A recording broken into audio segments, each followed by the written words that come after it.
నీ మూతి నా మూతి ఒకటి హనీ పాపా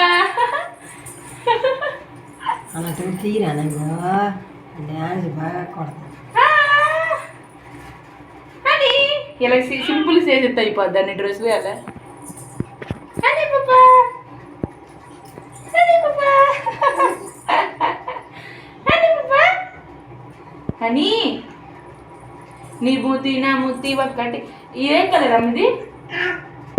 ప్యారెట్ కదా ఇది red colour parrot multi colour parrot కదా తీసుకో ప్యారెట్ అనుకో ప్యారెట్ అనుకో అనుకో ప్యారెట్ తీసుకో తీది వస్తుంది పట్టుకు పట్టుకు ప్యారెట్ అది పట్టుకు నీ జొట్టే ప్యారెట్ ప్యారెట్ మా హనీ పాప బెస్ట్ ఫ్రెండ్స్